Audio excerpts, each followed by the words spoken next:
High guys, good morning and welcome to my new blog. आजच्या ब्लॉगमध्ये आज खास असं आहे की मी आज ठिकाणी जाणार आहे की ज्याला आपण म्हणतो की कर्नाटकातील आणि पूर्ण दक्षिण भारतातील दक्षिण काशी. तर हे ठिकाण कुठे आहे म्हटलं तर आपल्या येड्डूरमध्ये. येड्डूर हे गाव कृष्णा तिरीच्या काठीला वसलेले गाव आहे आणि हे गाव कर्नाटकमध्ये बेळगाव जिल्हा चिकोडी तालुक्यामध्ये येते.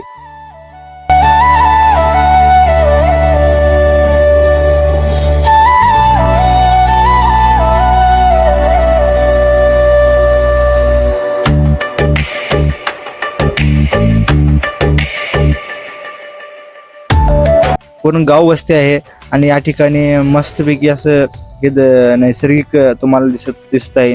या निसर्गात वसलेले हे गाव खूप सुंदर आहे. गावात एंट्री मारतात तुम्हाला सगळ्यात आधी दिसेल म्हणजे राणी चन्नम्माची स्टॅच्यू. त्यानंतर झाल्यानंतर आम्ही डायरेक्ट आलो मंदिराच्या साईडला जाणाऱ्या वाटेला. त्या ठिकाणी खूप गर्दी होती. आता 2-3 दिवस झाले कार्यक्रम चालू होता म्हणताना आपण या ठिकाणीच गाडी लावलं आणि तेथूनच आम्ही चालत परत गेलो.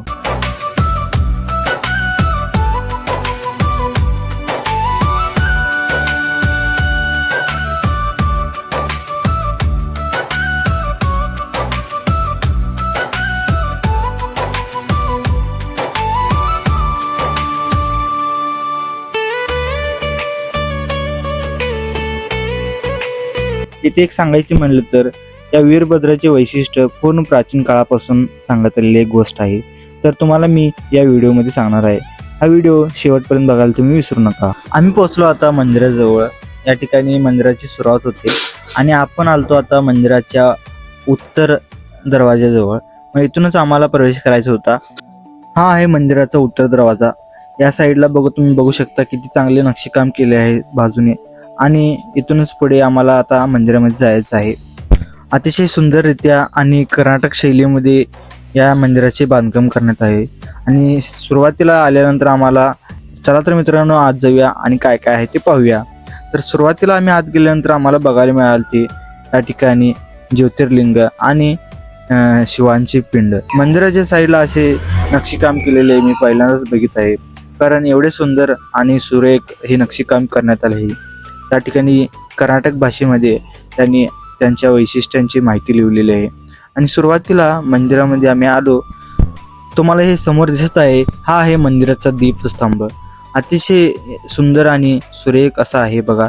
आणि या ठिकाणी मंदिरावरती मूर्तींचे बांधकाम तुम्हाला दिसेल, कारण कर्नाटकातील वास्तुशिल्पीचे एक महत्त्वपूर्ण वैशिष्ट्य म्हणजे काय, या मंदिरात तुम्हाला खूप सारे मूर्ती दिसतील, कारण या ठिकाणी मूर्तींचे शिल्पकार खूप प्रमाणात प्रसिद्ध आहेत.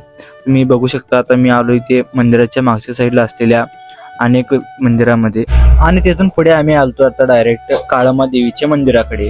या ठिकाणी हे सुप्रसिद्ध काळमा देवीचे प्रसिद्ध मंदिर आहे आणि तुम्ही बघू शकता इथूनच पुढे बघा तुम्ही या देवाचे किती मोठे शिखर आणि या शिखरामध्ये किती सुंदर असे नक्षीकाम करण्यात आले आहे. तुम्ही बघू शकता या ठिकाणी 2 शिखर आहेत. या शिखरांचे अतिशय सुंदर असे नक्षीकाम करण्यात आले आहे. या सर्व कर्नाटक शैलीमध्ये या शिखरांचे बांधकाम झालेले आहे. तुम्ही बघू शकता. आता इथून पुढे आम्हाला जायचं होते ते डायरेक्ट मेन मंदिराकडे. हे बघा मेन मंदिर आहे आणि इथूनच पुढे आम्हाला खाली जायचं आहे. हे मंदिर पूर्ण तळघरात असल्यासारखे आहे, त्यामुळे पायऱ्या उतरून आधी आम्हाला खाली जावे लागेल. मग पायऱ्या उतरून आम्हाला खाली गेल्यानंतर इथे बघायला मिळाले ते या मंदिराची सुरेख आणि नक्षीदार बांधकाम. तुम्ही माझ्या मागे बघत असाल तर या खांबावर किती सुंदर आणि अतिशय चांगल्या पद्धतीने नक्षी आणि रेखीव डिझाईन करण्यात आलं आहे. तुम्ही बघू शकता. आणि हे आहे मंदिर. याच ठिकाणी आम्हाला आता वीरभद्राचे दर्शन होणार होते आणि वरती तुम्ही बघू शकता किती अतिशय सुंदर असे नक्षीकाम करण्यात आले आहे. आणि हे आहे या मंदिरातील नंदी. हे नंदी पूर्ण पंचधातूपासून बनवले आहे. या मंदिराच्या समोर असलेली ही नंदीची मूर्ती आहे आणि इथूनच पुढे मंदिराच्या अगदी समोरच हे नंदीचे मूर्ती आहे. तर तुम्ही बघू शकता अतिशय सुंदर अशा पद्धतीने या मंदिराचे बांधकाम करण्यात आले आहे. तर चला मित्रांनो आता बघूया, जवळून बघूया या मंदिराचे बांधकाम. अतिशय हेमाडपंथीमध्ये या मंदिराचे बांधकाम करण्यात आले आहे आणि पूर्ण कर्नाटक शैलीमध्ये फेमस असलेले हे बांधकाम. आधी आम्ही जाऊन पहिला देवाचे दर्शन करून घेतलो. तर चला तर मित्रांनो तुम्हालाही देखील दर्शन करवतो या दक्षिण काशी म्हणून फेमस असलेल्या वीरभद्राचे.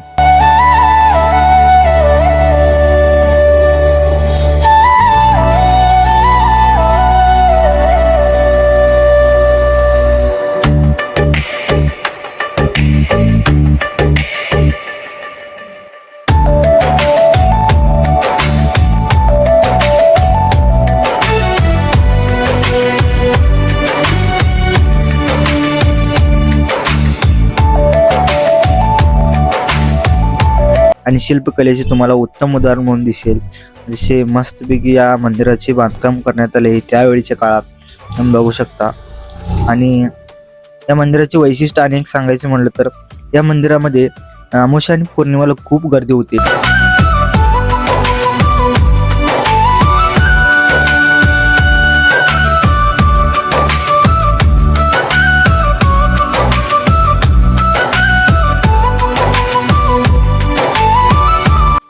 आणि या ठिकाणी तुम्ही बघू शकता की अतिशय सुंदररित्या आणि सुरेख अशा शैलीमध्ये या नक्षीचे आणि या मंदिराचे बांधकाम आणि त्यामध्ये रेखीव असे त्यांचे मूर्तिकाम अतिशय सुंदर आहे.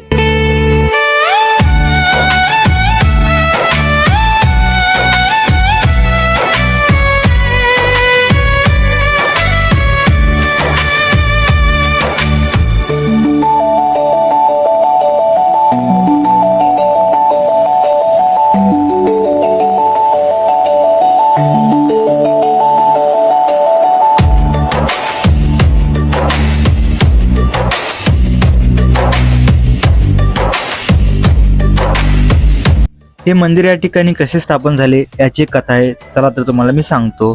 ज्यावेळी दक्ष राजा त्याच्या यज्ञासाठी पूर्ण देवगणासनी बोलवतो आणि त्यावेळी शंकर आणि पार्वतीला तो आमंत्रण देत नाही, तर त्याचे राग म्हणून पार्वती या यज्ञामध्ये ती येते आणि ती विचारते.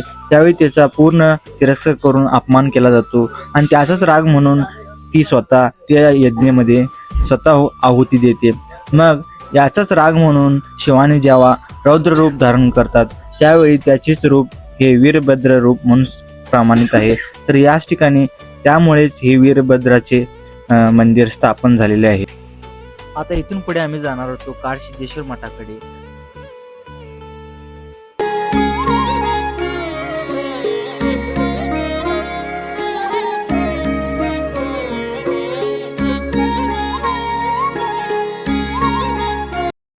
तेथून पुढे जाताना आम्हाला झाले हत्ती दादाचे दर्शन. मग या दादाचे दर्शन घेऊन आम्ही परत चाललो आता आमच्या पुढच्या वाटेला.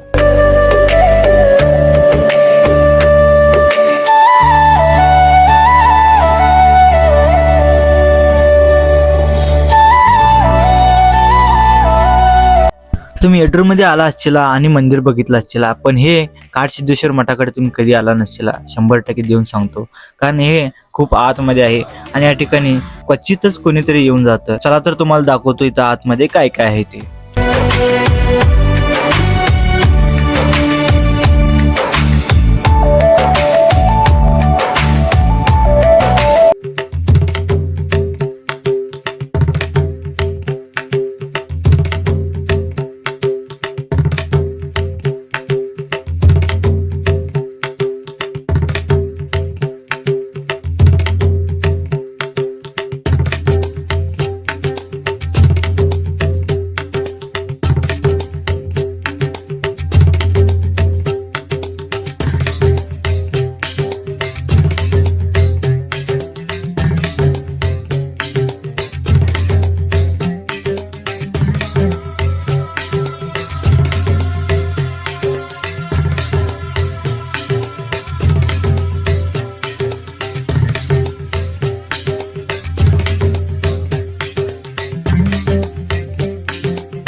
आमचं आज वीरभद्र देवालयाचं दर्शन.